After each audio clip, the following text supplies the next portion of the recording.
So it's January here in Texas. The holiday season's over. Everything I was getting ready for markets and to sell has already been done. So in January, I generally begin the process of getting stuff ready for the next year's market because wood takes time to dry.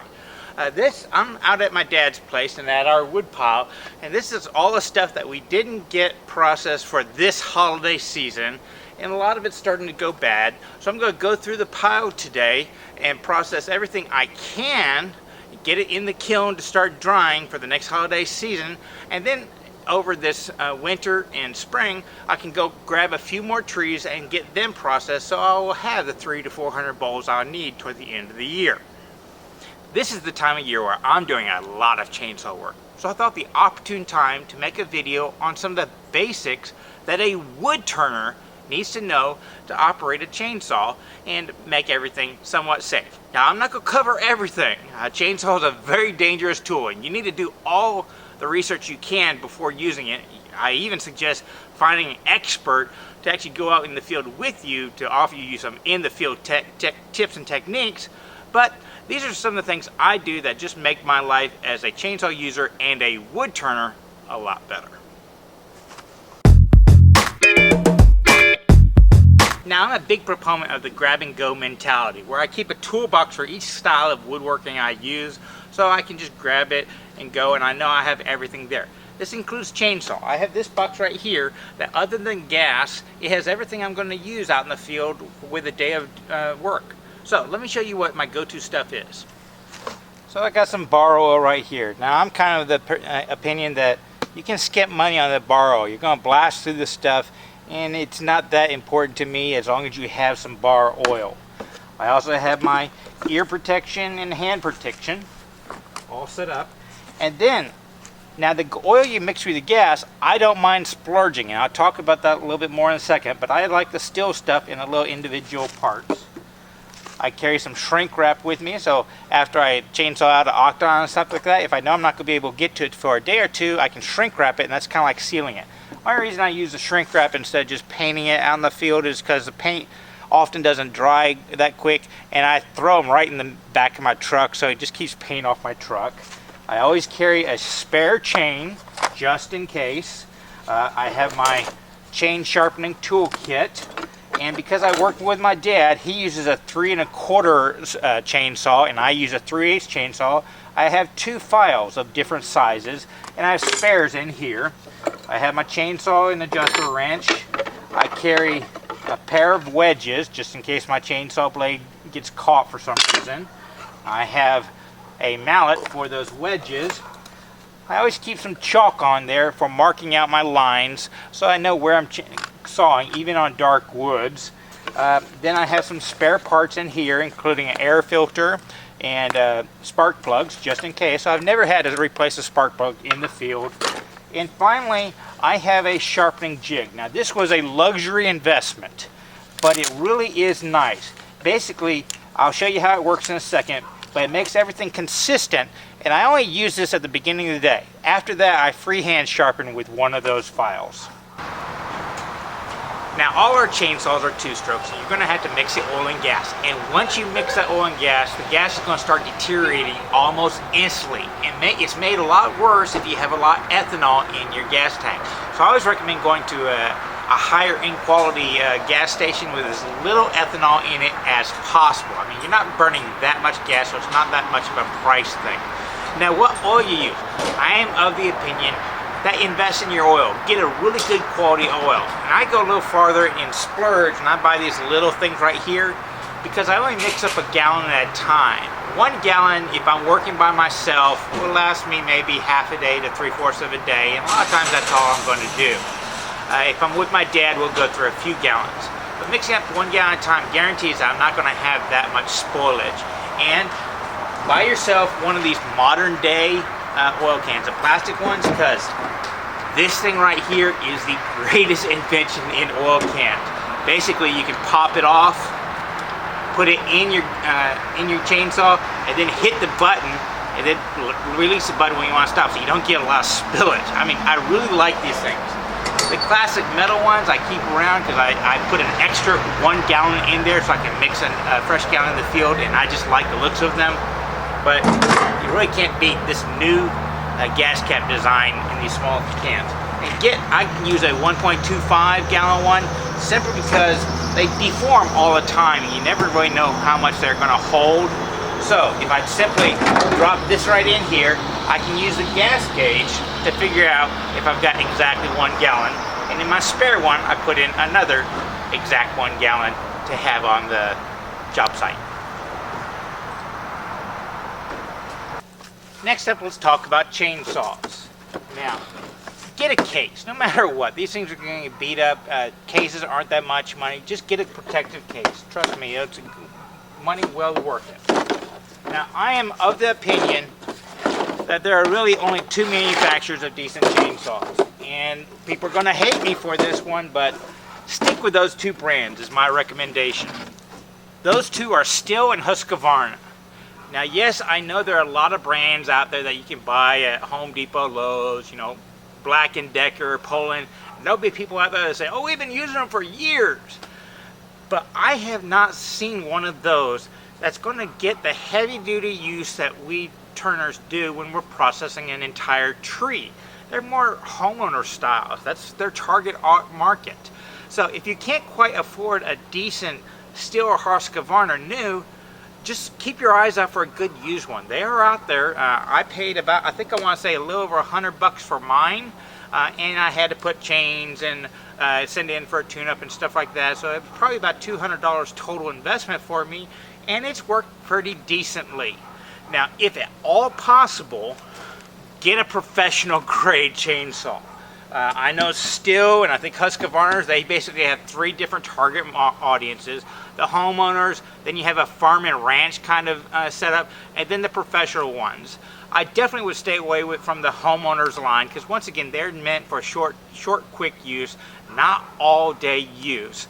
The farm and ranch ones, a lot of times they're big and powerful at a lower price, but there's some features on them that, like on the Stihl, stuff like decent suspension, so your hands don't go numb after an hour. I mean, you're going to have this in your hand for a good dozen hours a lot of times.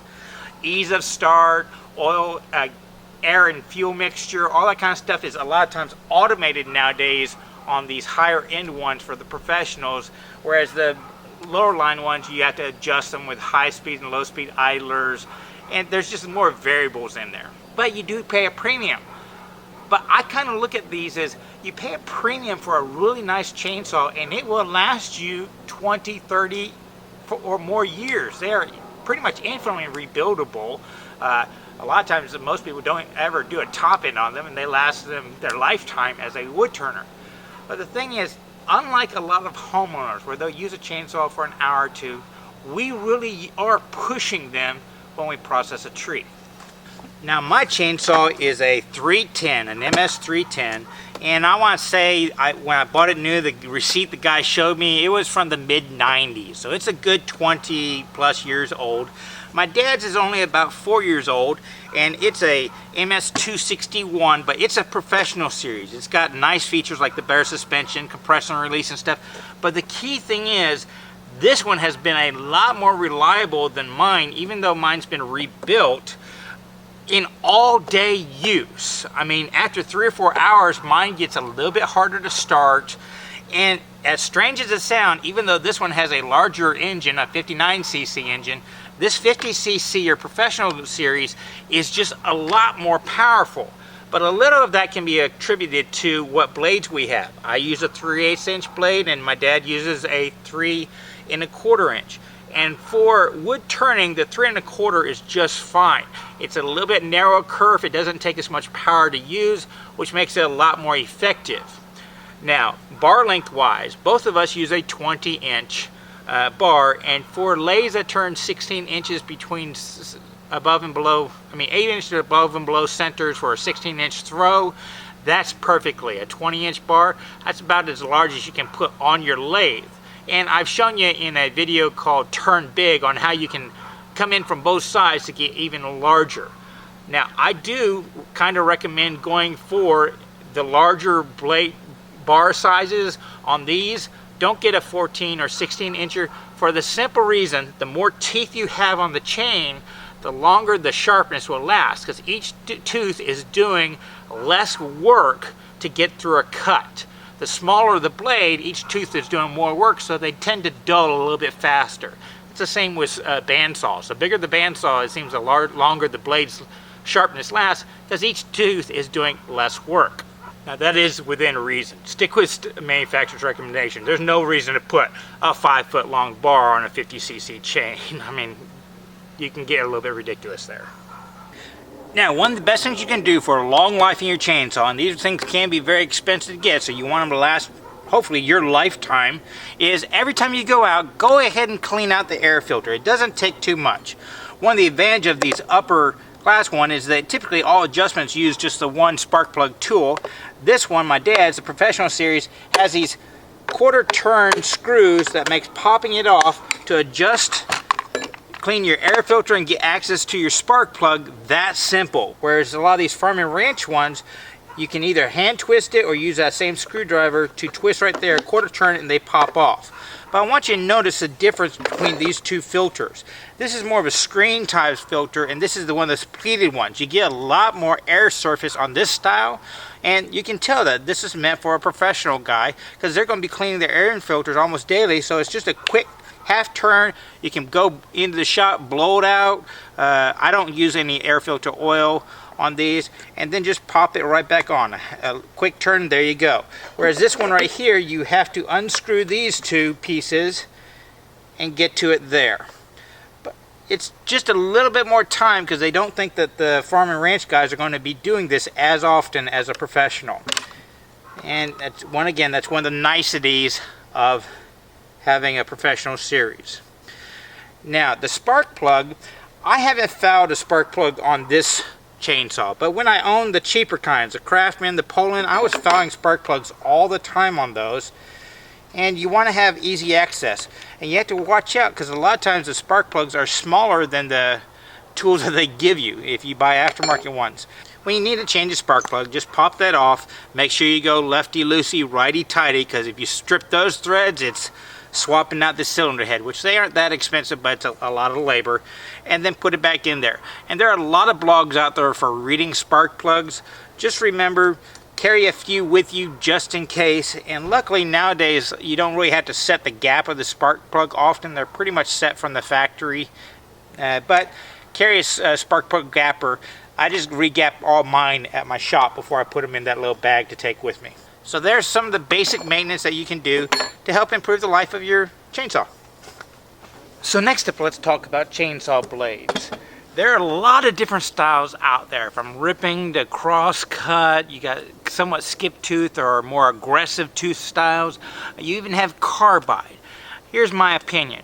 Stick with the standard general purpose crosscut one. The crosscut ones will rip okay, and you can always change a cross-cutting style chainsaw blade to a more ripping style, or kind of split the difference depending upon how you sharpen it, and I'll show you that in a second. Now, my dad has gotten some of those carbide blades. Totally awesome. You know, you're not probably going to be able to sharpen them themselves, but you can send them off to get sharpened. The only downside is the very first time my dad took out a chainsaw like that, we were working on an elm tree from New Braunfels, and guess what he hit within 15 seconds of starting it on the first cut with that new chain? A big old iron nail. Just destroyed it. From there, we were back to the thing. That's what I like about the standard style ones, is if you do hit something, and us turners, I hit bullets all the time because I'm in Texas, but you hit barbed wire. A lot of the trees we get are fence lines where you have embedded barbed wire, or you get it from somebody's backyard, and who knows what homeowner put a tree house in it and had nails all in it, and the tree grew around the nails, so they're just buried on the inside. I have even hit a wrench before that somebody threw in the crotch of a tree, and the tree grew around it. So you never know what you're going to hit on it. The standard style ones are inexpensive. You can get them just about any lawnmower service place, and you can sharpen them yourselves out in the field. So real quickly, let me go about sharpening this. Now, generally I do this back when I'm at the shop before I come out in the field, but I use this Timberline sharpening jig. Now, I'm going to show you in a second how I sharpen out in the field. I like this one. It takes a lot longer to sharpen it, but it adds a consistency to every single tooth that really does impact how the saw performs. And then when I need to touch it up, I can touch it up out in the field really quickly with just a hand file. But if you don't have something like this, you can just do it with a hand file. It will be perfectly fine. This is a bit of a luxury that just makes sharpening a lot easier and a lot more consistent. It's kind of like using a jig to sharpen a chisel. You can do it without it, but it adds a little bit of consistency and ease. So I will go through and I'll sharpen all these teeth with this jig, and then I'll show you how you can touch it up out in the field. Now the more traditional way is using a files, and you can buy little kits like this. It'll come with a straight file, a little jig like this, which I'll show you how it works in a second, and then one of these jigs. Now my chainsaw requires a 3/8 inch file. Just because it has a little thing right here that says 3/8, don't trust that the file that's in it is 3/8. You want to go ahead and get a good file, and you will wear these out. They aren't that expensive, so whenever you get your first saw, just go ahead and buy a new one. They aren't that much money. And you're going to have to rotate them every now and then because they do wear out. Now these jigs are set up for a stock blades, and you can see right here it has a 30 degrees lines, and then it has a 10-degree line. The 10 degrees are more for ripping style blades, and the 30 degrees are the more common crosscut style blades. But there's no reason why you couldn't come up with your own angle, just etch it in there and file to that. So if you want more of a combination, you could come up with a standard style thing right here. But if you make your custom angle, you're not going to be able to use that kind of jig I showed you just a second ago with the crank, because that is set more towards just 30 degrees. Now to use these, it's kind of like using a carbide tool. You only ever use it dead horizontal. And notice that the file sits just a certain distance below here. Now, whenever you're filing teeth, you're actually going to file every other tooth and then go to the other side, because you only want to file a tooth going into the blade right here from the center, from the outside to the center, not from the center to the outside. And you'll be able to tell that one because the teeth alternate from side to side. So what I like to do is I will set it up, I'll put it in here, and you kind of lay it down flat. You look at that line that's embedded into it, you line it up with a blade, and then just take a certain amount of strokes. I'm putting a slight pressure this way, and then just pushing forward. Come up to the next tooth. And you can see this goes a lot quicker than the hand crank method.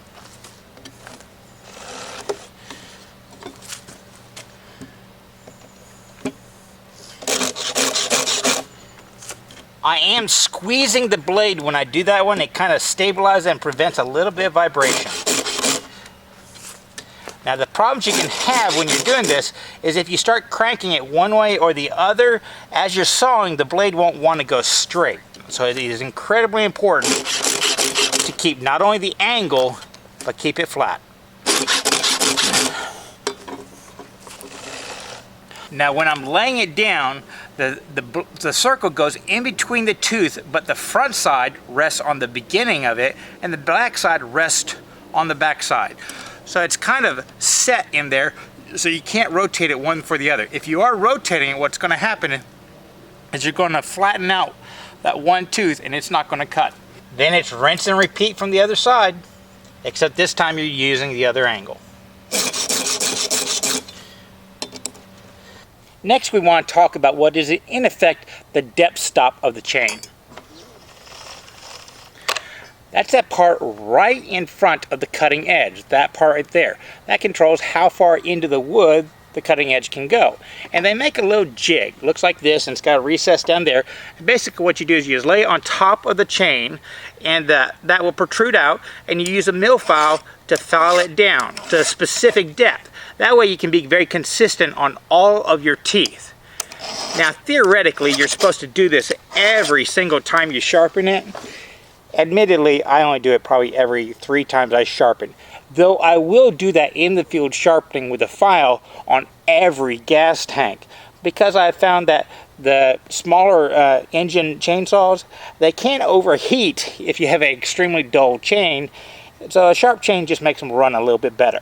Now after I go through and level out all of these little depth stops, I will admit, I will go back and I will hold it and I will take an equal number of strokes just to lower them a tad bit more than this does, just so it takes a little bit bigger bite. Shh, you're really not supposed to do that. Now my dad doesn't like sharpening out in the field. He just carries a couple chains with him and he swaps out the chains while he's out there because he thinks it's a little bit faster. And that's very easy to do. Just take off the 2 bolts, this comes out, and the whole bar comes out. And when you change your chain, the general rule of thumb is every time you change a chain, rotate the bar. That's so that this front gear will rotate one direction and then you'll flip it and rotate it. It'll wear evenly. I will tell you this, my bar, I bought it used obviously, and you can see the color change. This bar was really abused, or at some point in time the oiler was not oiling it properly. Theoretically you should be going through about a tank, not quite a full tank of oil for every full tank of gas. That way you have a little bit of oil in reserve. If you're not using that much oil, you're probably not have your oil applicator set to factory specs. Just look at your owner's manual to do that one. But the color change on the blade is actually from overheating it, and that's actually kind of common in the used market because that's why these things show up on the used market, because they were used and abused. So you want to watch out for that. You can buy new bars, and if I wanted to swap out my chain to a 3 1/4 instead of the 3/8 I have, to have it consistent with my dad so that we could share chains, I could get a new bar with new gears up front and put a different sprocket in back. That's all you have to do to change out from different size chains. Now these chains will stretch, and I've always found that when I come out after a long day, the next day when I look at it, the chain is really tight because as it cools off it shrinks, and as it heats up it expands. So what I found out is that I will set the chain at the beginning of the day, and then in about 5 or 10 minutes I have to reset the tension just because it loosens up a tad bit. Now the longer the bar you have, the more it will stretch, because each link is going to stretch a certain amount. If you have more links, the overall length is the stretch is increased. The shorter the bar, the less it's going to move, but the shorter the bar, the more important you get the tension just right. And you can reset the tension just by loosening these 2 screws, and mine has a little set screw right in the middle. Some of them are on bottom, some are underneath. It's just all over the place. Just look at your manufacturer's instructions, or if you bought it used and they didn't come with it, they're online. You can find out how to tighten or loosen the chain. Now let's talk about apparel. Ideally, you should be in a full bodysuit, Kevlar and everything. Realistically, I think more people are like me. They'll have a good set of eye protection with plastic glasses, they'll wear some gloves, they'll have hearing protection, and they'll have some thick jeans, and that's probably it. More people will have those chaps that are kind of chain suit proof. You'll still get damaged pretty well, but they kind of take the brunt of it and your flesh won't go into hamburger with them, but they can be kind of pricey. That's why I don't have them right now. It is a future purchase for me because I am scared to death of the chainsaw, and I just know that sooner or later some minor incident might happen. Having that full body protection would be very, very nice. If you are out in the forest cutting it, which I'm just working in a wood pile, also you want a hard hat, because as you cut down trees, you never know when the widowmaker's falling down. But for today, I've got my ear protection, eye protection, and gloves. Hear no evil, see no evil, feel no evil. Now it's about 35 degrees out right now, and my chainsaw is stone cold. Stone cold. It hasn't been run in about 2 weeks now. So here's one of the reasons why I recommend getting either a Husqvarna or a Stihl, because they've worked on these enough, they've got it consistent enough that they're fairly easy starting. So what I have right now is the throttle settings. I have off, on, partial choke, and full choke. And what I'm going to want to do is I want to squeeze the trigger and push it all the way down to full choke, and that kind of holds the gas a little bit too. And the reason why these handles have these wide platforms here is they design it for you to put your foot in it, if you can. I got steel-toed shoes on, so it's a little bit difficult. And then just give it a pull. And within a few strokes, you're going to hear it fire off, but it's not going to start up. Stop at that point.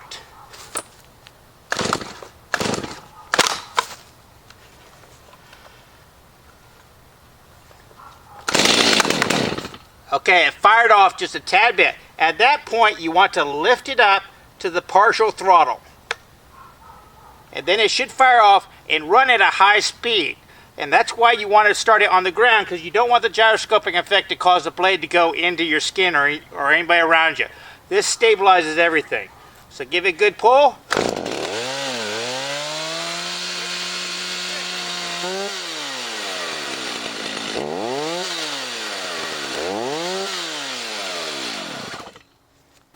Now it's really important you warm up your chainsaw properly. Now I just fired mine off, revved it a few times, and then I shut it off because I want you to listen to something, listen for something I should say. As you rev it up and you vroom, vroom, you'll hear it in the beginning, it's kind of sluggish as it goes up. Vroom, vroom. That's because it's just too cold to start using. So just kind of blip the throttle long enough until you start to hear it rev freely and come down fairly quickly. If it's slow to come down, that's another sign that something's a little bit off or it's a little bit too warm. You can actually adjust that come down in the idle setting with a low speed idle screw. And you want to set it up so it will run on its own for maybe 20 seconds and then die off. So here we go. I want you to listen. Can you tell when the engine's a little bit freer revving? At that point in time, it's warm enough to slowly start to use.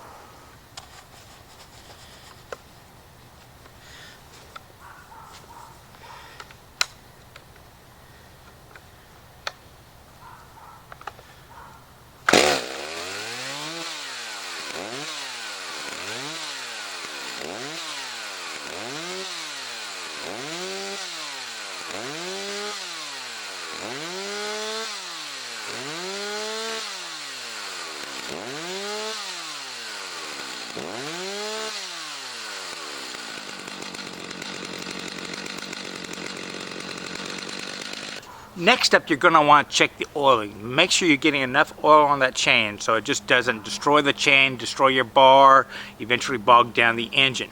And how you do that one is you fire it up, you rev it up, and you point it at something that you can see, and it should throw the slightest of black line of oil.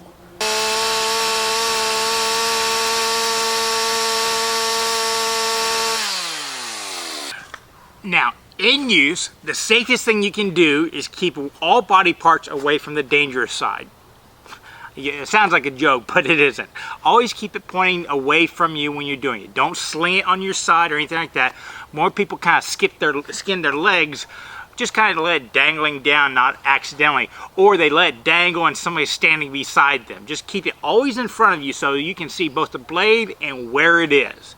Next up, when you're using the saw, make sure your dogs are actually engaged into the wood. If you're like cutting a cookie off the end of a log and you're on the side where the dogs can't actually hit the wood, go to the other side. You don't really want to make any cuts where that dogs aren't fully engaged, because that's a safety aspect. And it's also why a lot of aftermarket parts, they offer the bigger 6-year dogs that the lumberjacks like to use. The dogs are your first line to preventing kickback and bad things happening. Now, most saws nowadays, I think legally, they have to have some kind of kickback brake. So if it jerks back at your head, this will engage. Don't trust it. They don't always work, or at least have that in your mentality that it's not going to save you. A kickback is when it kind of comes back at this way. It's also why you always want to use 2 hands when you're sawing it. Shoot, they give you an extra handle up here and down here, so that's perfectly aligned. Even when you're sawing it sideways, that's why the handles wrap around, so you can grab it from that side. They also tell you to never cut from the top of the blade. But I've seen enough arborists do it and their techniques to do it that with enough experience it is fairly safe. Another thing they always tell you is to never bury the tip in, because that's where most of your kickback comes in, from the teeth coming down this way and it wants to push it back up. But there are actually cuts in with a chainsaw, especially when you're felling a tree, where you just shove the tip straight into it. But there are techniques to do that one, so don't just try it on your own. Get with an experienced arborist or timber guy who's been trained to show you how to do it live in person the first time. That way, if you start to do it and they see something that you're inadvertently doing wrong, they can stop you to save it. Just find somebody safe to do it. Other than that, you will notice most of our bars are worn down here because we're cutting logs this size, and you engage a teeth, bring it down, the tip never goes into the tree, so it's all safe. Now I do have a video on turning big where I show you a few techniques where you can come halfway from each side so it overlaps, so the tip doesn't actually cut wood, but it is inside the log. Another video, another time. So I have a small, I think it's a walnut log, I'll know after I get past this painted part, that I'm going to demonstrate a few of those techniques with you. And I'm going to show you the proper way, in my opinion, to whip cut these things in half. But first I want to get past all the cracks. Even though it's painted, it's started to crack right here. So I'm going to be cutting off a few cookies about 2 inches at a time. Now, I want you to notice, I first engage the dogs, and then I rotate it down, pivoting off those dogs until I get the blade fully cutting, and then I will let the dogs ride around the outside to cut off the rest of it. Also notice, I have my chainsaw bench. I put these two 2x4s on the side to hold round things, but I put it on this side because my dogs are on that side of the blade. If I had it over there, the dogs would be in the air. So I did it so that I would always have the dogs engaged into the wood. So watch how I make this quick cookie cut to see that it's engaged and rotated. Also watch my leg position. It's just like sawing. The back leg is back, the front leg is pointing forward.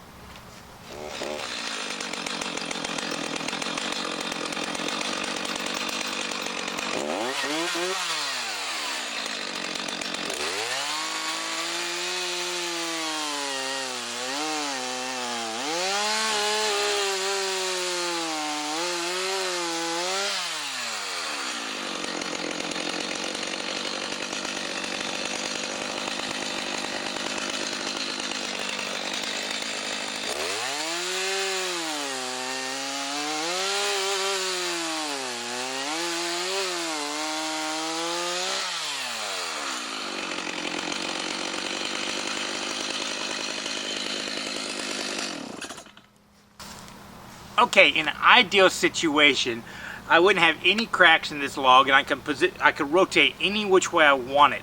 But I do happen to have a crack that's running right like that right there. So I'm not going to be able to balance the grain exactly like I like and get the full use of the log. The center of the log is right there.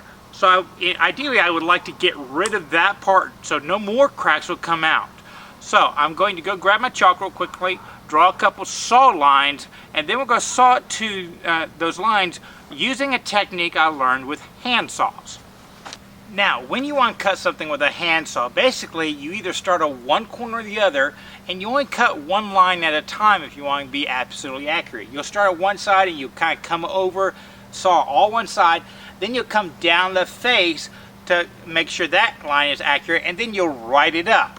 That has an added advantage when you are ripping with a chainsaw.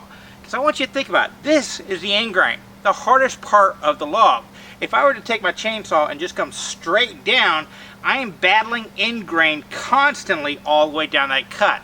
And it might wander off my line and I won't have as much control.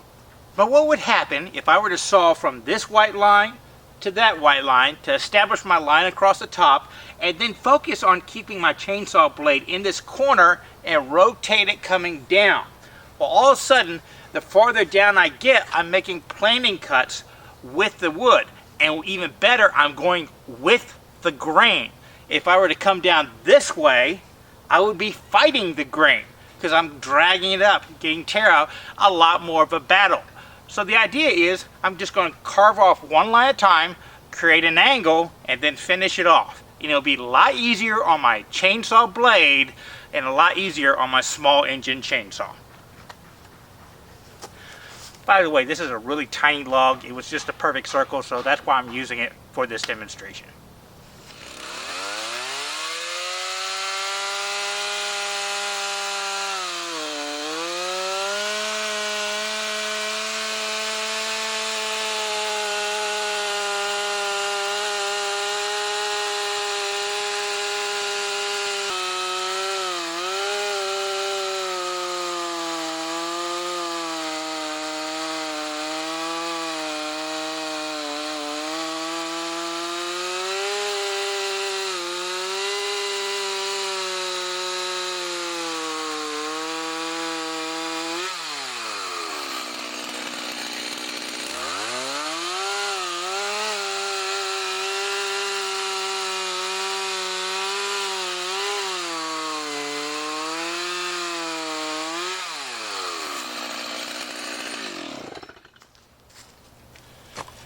And there we go. 2 small bowl blades. These will make nice natural edge bowls. And if I get rid of the platter in the middle, I might be able to get some nice magic wands out of either side. So there you go. Some very, very basic use and maintenance of a chainsaw in a traditional way us wood turners would use it. A 50cc chainsaw is a great investment. It will save you a lot of money on getting bowl blanks and stuff like that. You just need to learn how to rough turn them and let them dry. But a 50cc is about as small as I would go. And that's with a 20-inch bar. It will be a lot more useful if you do that. And I hopefully showed you some basic use techniques that you can take and safely use. So if you like this video, please like, favorite, subscribe. Visit wortheffort.com. Wortheffort.com. I have a lot of swag out there, including custom hats and t-shirts, and I have batch runs of tools that show up every now and then. So go check it out. Wortheffort.com. Any kind of patronage you offer will help offset the opportunity loss I have for spending the time to make these kind of videos. And I want you to remember one last thing. It is always worth the effort to learn, create, and share with others. Y'all be safe and have fun.